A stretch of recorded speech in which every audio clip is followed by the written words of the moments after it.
todo, de ter colocado meu corpo, a minha cara, minha mãe, tudo ali no filme, para tentar me desfazer da fabulação.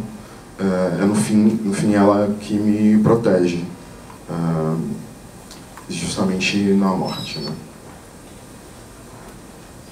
Bom, queria desde já convidar e ver se vocês têm, por favor. Tá aqui, tem, depois a Camila, primeiro aqui na frente. Acho que nem precisa, acho que não, é porque, além do pessoal do pra gente estar gravando também, então, melhor. Então, pelo que você falou e a gente viu ontem, foi uma ficção junta, reunida desse seu material, mas também é um autorretrato.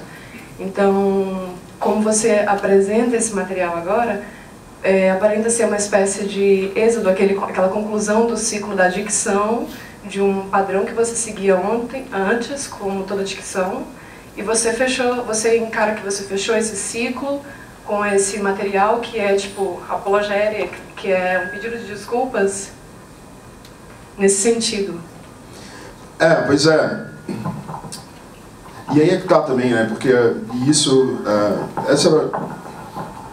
Quando eu comecei a escrever o roteiro, e o roteiro foi escrito só uma semana antes da gente filmar, eu só sabia que eu tinha que filmar alguma coisa, e aí chamei 2 atores, e uma equipe com 4 pessoas, e aí eu fui escrevendo, porque foi um processo muito doloroso voltar a essa caixa de e-mails e perceber ali no discurso quem eu era, e eu tô falando de uma relação que acabou há 6 anos já. Então eu era novo, eu tinha cabelo, vocês viram lá. Então... porque aí essa relação entre filme e vida, e isso é a coisa que eu primeiro escrevi, né? Os filmes de fato são muito pequenos, né? Eles são muito frágeis para comportar essas coisas. Eu lembro muito de um amigo, depois da primeira sessão do meu primeiro filme, o Daniel Caetano, e eu chegando para ele e falando, nossa, esse filme então finalmente resolve a minha relação com esse meu grupo de amigos e com o suicídio de um deles, e ele muito generosamente dizendo, meu querido, os filmes não resolvem nada, assim, por causa disso, porque eles são frágeis demais, eles são incompletos demais para segurar isso tudo. E aí o gesto do filme vira o quê? Se de fato na origem está uma desculpa, um pedido de desculpas, ao mesmo tempo, quando eu termino o filme, eu sinto que eu já não devo mais nada a essa pessoa, né? Então, enfim, ainda não fala comigo. E com toda razão, né? Mas aí, então, de alguma forma, se o filme começa como um gesto humano e uma tentativa, assim, prostrada e de estender a mão, assim, para uma...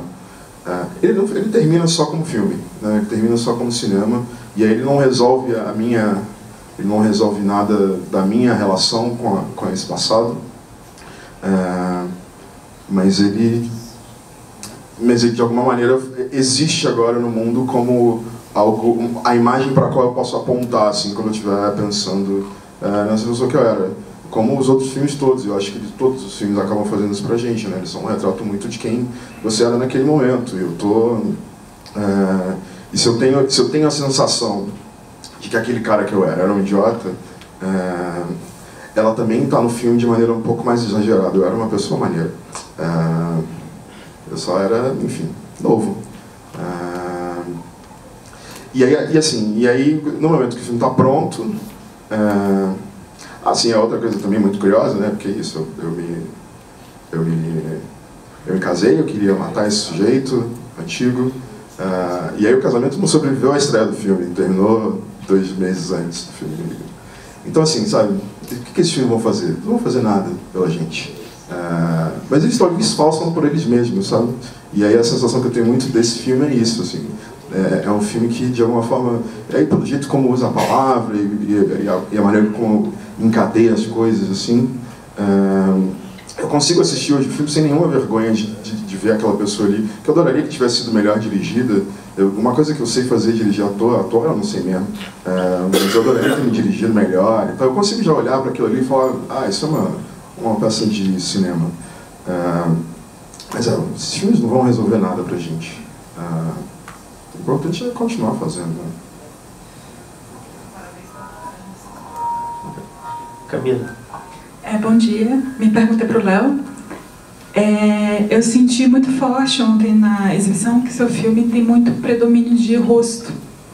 E eu fiquei pensando nesse teu interesse assim, no rosto, e como é uma coisa que já vem explorada assim, em outros filmes seus, e principalmente no História de uma Pena, eu acho que isso fica muito mais evidente. E pensando também assim, um pouco nessa relação do rosto com o retrato, porque eu acho que o título já indica um pouco isso, assim, parece ser um portrait do Antônio.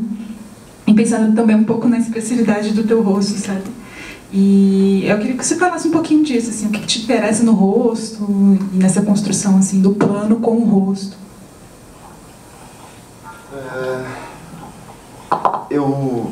Existem várias... Eu posso pegar essa pergunta por vários lados, Camila. Primeiro de tudo, economicamente, assim.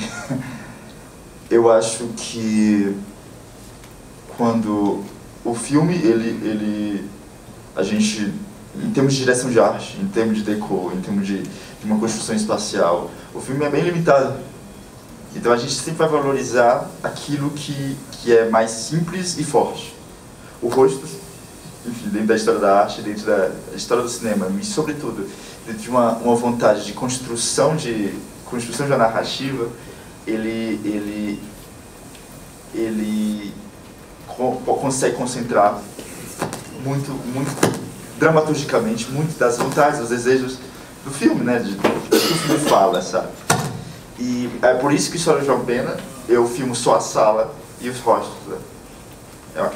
É algo muito econômico nesse sentido. Né? E eu acho que, e esse desejo eu acho que passa em algum momento para o Antônio. Assim como eu antes filmava Maraponga como paisagens, né? Porque também é uma maneira muito econômica de filmar algo.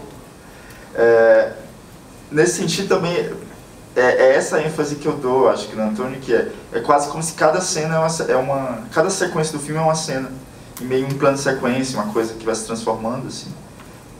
Também por esse lado econômico, assim. Né? E quando eu falo de economia, eu não falo simplesmente de dinheiro, sobretudo dinheiro, mas quando eu falo economia, é economia de forças, né? Como falar melhor, de maneira mais vibrante, mais forte, com menos, assim. Mas por outro lado também existe, eu sempre vou me basear naquilo que eu vejo, naquilo que eu sinto e naquilo que está me afetando no momento. E sobretudo o rosto do Mauro, essa expressividade eu notei antes do filme, bem antes do filme.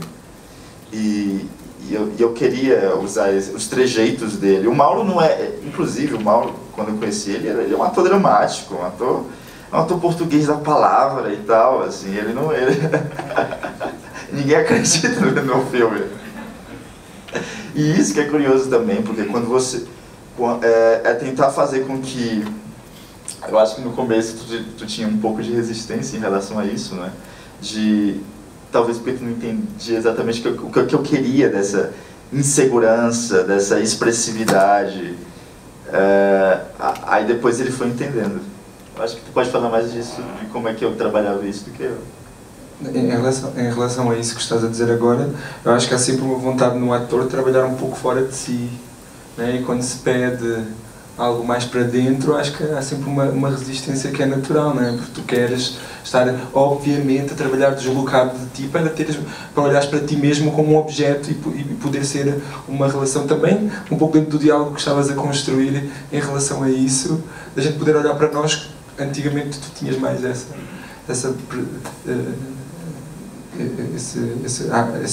ação de olharmos para nós como um objeto, então trabalhar fora de nós, construindo em cima de nós, dá-nos essa facilidade. Então, naturalmente, eu acho que há uma resistência quando se pede uma coisa mais para dentro. Assim, em relação ao rosto, tu não falaste, mas um dos primeiros contactos que além de teres visto no teatro, veio através de uma foto, não é? Uma foto de plano médio, não é? Em que eu estou com um cachorro que vivia em minha casa e nós estamos a olhar frontalmente um para o outro, estávamos os dois deitados no chão e o cão estava a dormir, na verdade.